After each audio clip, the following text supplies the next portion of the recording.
ऐसा क्या हुआ था कि कृष्ण जी ने अपनी बांसुरी तोड़ दी थी और राधा जी की मृत्यु कैसे हुई थी? नमस्कार एंड वेलकम टू ध्वनि एस्ट्रो।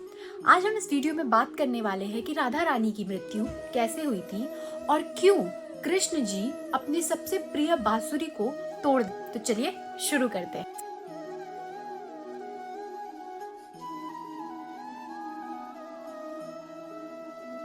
ऐसा कहा जाता है कि जब स्वर्ग लोक से राधा रानी ने जन्म लिया था, तब उन्होंने ये निश्चय कर लिया था कि जब तक कृष्ण जी की छवि उनके ऊपर नहीं पड़ेगी, तब तक वो इस संसार को अपने आंखों से नहीं देखेंगी और इसी वजह से वो जन्म से अंधी रहती है। पर जैसे ही हमारे कृष्ण जी की छवि उन पर पड़ती है, पर वो उनकी आंखें खुल जाती है और वो संसार को देखने लगती है।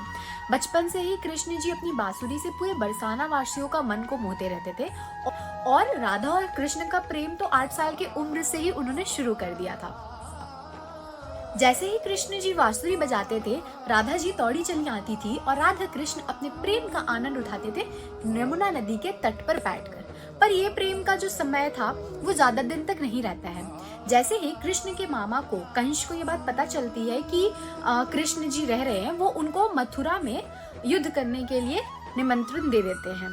अब कृष्ण को तो ये निमंत्रण स्वीकार ही करना रहता है, तो वो निमंत्रण स्वीकार करके राधा और पूरे वृंदावन को छोड़कर मथुरा की ओर चले जाते हैं। जब कृष्ण और राधा जब जा रहे होते हैं तो ये दोनों को पता होता है, राधा कृष्ण को, कि अब कभी भी कृष्ण जी वृंदावन वापस नहीं आने वाले हैं और वो फिर से एक साथ वैसे ही नहीं रहने वाला है। ये इन दोनों मथुरा जाने से पहले राधा जी कृष्ण जी से 2 वचनें लेती हैं, जिसमें एक वचन ये होता है कि चाहे कुछ भी हो जाए, राधा के मन में सदा श्री कृष्ण ही वास करेंगे और कृष्ण जी राधा जी की मृत्यु से पहले अपनी दर्शन उनको जरूर देंगे, तभी उनकी मृत्यु होगी। और ये दोनों वचनों को कृष्ण जी स्वीकार कर लेते हैं, लेकिन इसके बदले में सिंस कृष्ण जी को ये बात पता होता है कि जब वो चले जाएंगे तो राधा रो रो कर तड़प तड़प कर बहुत ज़्यादा दुखी रहेंगी, तो वो उनको बोलते हैं कि अब वो उनके याद में एक भी आंसू नहीं बहाएंगी। ये वचन कृष्ण जी लेते हैं और फिर वो चले जाते हैं मथुरा की ओर। उधर वो कंस को हरा करके अपने माँ बाप को, उनके माँ और पापा को जो होते हैं उनको निकाल लेते हैं। उसके बाद वहां से फिर वो चले जाते हैं, वहां पे अपने प्रजा को रक्षा करने के लिए और उनको बसाने के लिए वो द्वारका पूरा नगरी बजाते हैं, इसीलिए उन्हें द्वारकाधीश भी कहा जाता है। वहां पर वो 16,108 रानियां होती हैं उनकी, जिनमें से उनकी प्रिय होती है रुक्मणी, जो उनकी मुख की छवि को देख करके उनके प्यार में पड़ जाती है और फिर उनकी शादी हो जाती है।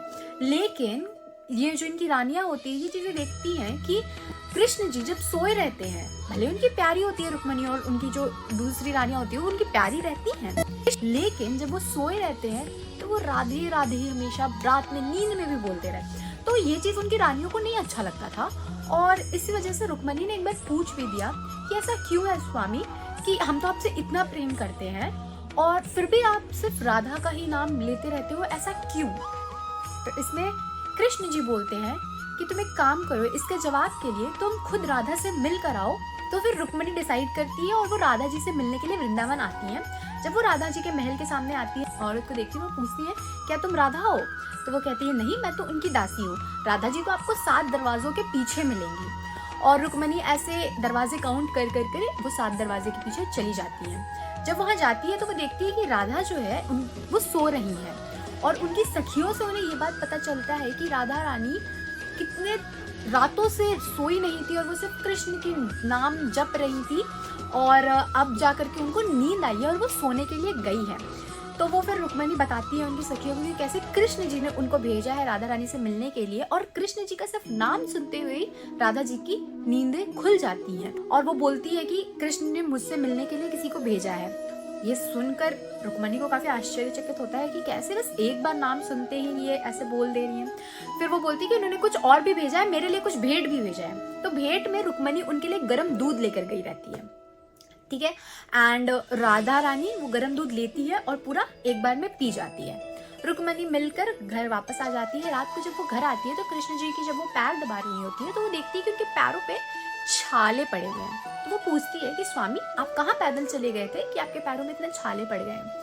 तो फिर कृष्ण जी कहते हैं कि रुक्मणी आपने गलती से राधा के लिए गर्म दूध लेकर गए थे और उन्होंने वो पूरा गर्म दूध जो है एक बार में पी लिया था, जिससे उनके हृदय में वो जिससे उनके हृदय जल गई थी, और उनके हृदय में हमेशा मेरे चरण कमल जो होते हैं वो वास करते हैं, तो उनका हृदय जला तो यहाँ मेरा पैर भी जला। ये सुनकर राधा रानी एकदम शौक में चली जाती है और उनको समझ में आता है कि कैसे इनका जो प्रेम है, ये प्रेम नॉर्मल प्रेम नहीं है, ये ऐसा नहीं है कि दो इंसानों का प्रेम है, ये ऐसा नहीं है। और ये देख करके राधा रानी को पता चल जाता है कि क्यों कृष्ण जी हमेशा राधा राधा करते रहते थे।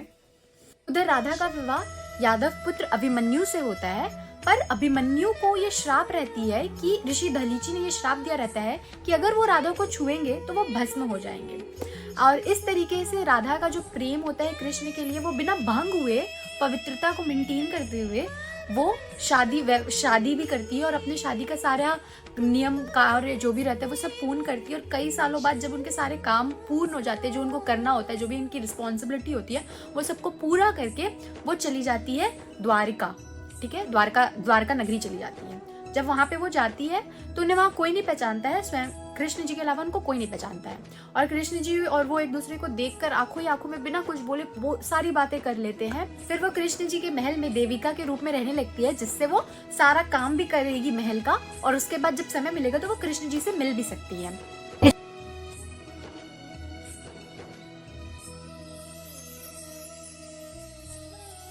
कृष्ण तो वही है जो द्वारका, जैसे वृंदावन में बांसुरी बजाते थे यमुना के तट पे, तो राधा रानी के मन में यही छवि रहती है। लेकिन कृष्ण जी अब उनके अंदर रिस्पॉन्सिबिलिटी आ चुकी थी, उनके काम रहते, तो उन्हें इतना टाइम नहीं मिल पाता था, तो वो टाइम नहीं देते थे, वो समय नहीं दे पाते थे राधा रानी को। और ये चीज देख करके राधा रानी को दुख होता था, और ऊपर से उनकी 16,108 रानियां थी उनके पास, तो वो भी थी। तो ये चीज देख करके राधा रानी को दुख होने लगा, और उन्होंने सोचा कि इससे पहले कि इसके वजह से जो उनका रूप है कृष्ण का और जो उनका प्यार है कृष्ण के लिए वो खत्म होने लगे, वो क्या करती है कि वो महल को त्याग देती है और वहां से चली जाती है बिना किसी को बताए, चुपचाप वहां से वो चली जाती है, क्योंकि वो अपने मन से कृष्ण जी की जो छवि है वो नहीं हटाना चाहती है, हाँ उनके लिए जो प्रेम है वो हटाना चाहती है, और वो द्वारका नगरी को छोड़कर किसी को बिना बताए चली जाती है। फिर कुछ साल ऐसे ही रहते रहते लास्ट में जब उनकी शरीर का अंत होने लग जाता है, जब लगता है कि नहीं अब हो गया द लास्ट मोमेंट, तो फिर वो कृष्ण जी को याद करके उनको उनकी वचन के बारे में याद दिलाती है। और जैसे ही राधा ये वचन के बारे में उनको याद दिलाती है, बस याद करती है, वैसे ही कृष्ण जी उनके सामने प्रकट हो जाते हैं। तो राधा का एकदम दयनीय स्थिति हो जाता है। ये देख करके कृष्ण जी को काफी दया आती है और वो काफी दुखी हो जाते हैं, और वो राधा को कहते हैं कि तुम अपना कोई भी एक ये जो विश है वो मेरे से मांगो, मैं तुम्हें जरूर दूंगा राधा। तो उसमें राधा रानी उनसे मांगती है कि मैं चाहती हूँ कि एक लास्ट बार मेरे जो वृंदावन वाले कृष्ण थे, जो जिस कृष्ण को मैं जानती थी, एक बार आप उस स्वरूप में आ जाइए, मैं बस यही चाहती हूँ। और मैं वैसे ही मधुर बांसुरी के धुन को सुनना चाहती हूँ जो मेरे कृष्ण सुनाते थे मुझे, और बस यही। और इधर कृष्ण जी अपनी बांसुरी उठाते हैं और एकदम मधुर वाणी बजाना शुरू करते हैं, और एक दूसरे को वो दोनों देख रहे होते हैं, और उन दोनों की आंखों से आंसू निकल रहा होता है जब वो एक दूसरे को देख रहे होते हैं। तो ऐसे ही बांसुरी बजाते बजाते और बांसुरी की धुन सुनते सुनते राधा रानी अपना प्राण वहीं पर त्याग देती है। और ये जैसे ही कृष्ण जी देखते हैं कि उनका प्राण उन्होंने त्याग दिया है, वो अपनी बांसुरी लेते हैं और उसे 2 टुकड़ों में तोड़कर फेंक देते हैं, क्योंकि कृष्ण के लिए राधा और बांसुरी के आगे कोई नहीं था, वो उनके सबसे प्रिय चीज थे। और उसके बाद कृष्ण जी कभी भी किसी भी तरीके का जो ध्वनि वाला पदार्थ होता है वो किसी तरीके के पदार्थ को नहीं यूज करते हैं या फिर बजाने के लिए इस्तेमाल करते हैं। और ऐसे ही राधा रानी की मृत्यु होती है और कृष्ण अपनी सबसे प्यारी जो बांसुरी होती है उससे जुदा हो जाते हैं। तो ये कहानी थी राधा रानी की और कृष्ण की। मैं करती हूँ ये कहानी आपको पसंद आई होगी। ये कहानी हमने इसलिए भी सुना है क्योंकि होली आने वाला है और होली का त्यौहार हम सब जानते हैं कि राधा कृष्ण से कितना जुड़ा होता है, तो मुझे लगा कि ये इन्फॉर्मेशन आप लोगों को पता होना चाहिए।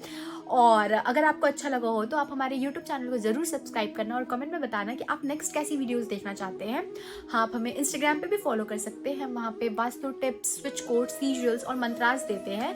तो अपने दोस्तों के साथ शेयर करो वीडियो, उन्हें भी ये कहानी बताओ और ध्वनि एस्ट्रो को फॉलो करो। नमस्कार, फिर मिलते हैं।